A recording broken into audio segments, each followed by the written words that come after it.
ដំបងដែលបានជួបអូន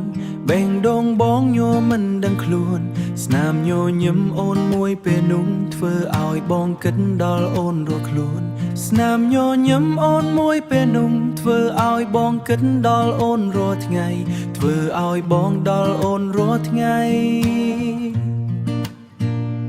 ពេលអូនដើរកាត់មុខបងខ្យល់ក៏ហាក់ដូចផ្អែមជាងមុនមិត្តភ័ក្តិសើចថាបងលំស្នេហ៍តែបងមិនខ្វល់ទេចង់ផ្ញើសារទៅអូនរៀងរាល់យប់ចង់សួរអូនថាគេងហើយឬនៅចង់សួរអូនថាគេងហើយឬនៅទួងបីស្នេហ៍នេះនៅក្មេងខ្ចីតែចិត្តបងស្មោះណាស់អូនស្នេហាវ័យក្មេងអាចមិនល្អឥតចង់តែបងស្រឡាញ់អូនដោយបេះដូងគ្មានឡានទំនើបគ្មានអ្វីច្រើនមានតែចិត្តមួយដែលស្មោះជូនអូនចង់ដើរជាមួយអូនក្រោមភ្លៀងស្ដាប់បទភ្លេងពេលរាត្រី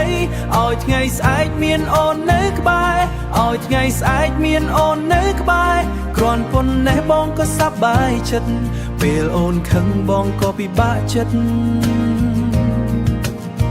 ពេលអូនញញឹមពិភពលោកស្រស់បំព្រង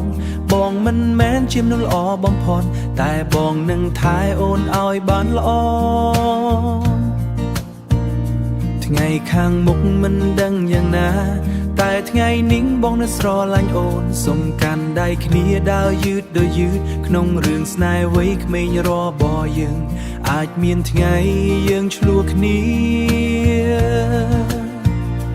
អាចមានទឹកភ្នែកខ្លះខ្លាំងតែបងសង្ឃឹមថាអូននឹងយល់ថាបងស្រឡាញ់អូនពិតស្នេហាវ័យក្មេងមិនត្រូវការអ្វីថ្លៃគ្រាន់តែមានអូននៅក្បែរ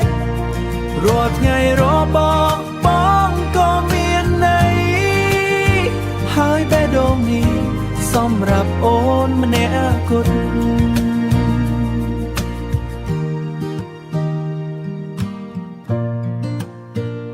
សម្រាប់អូនម្នាក់គត់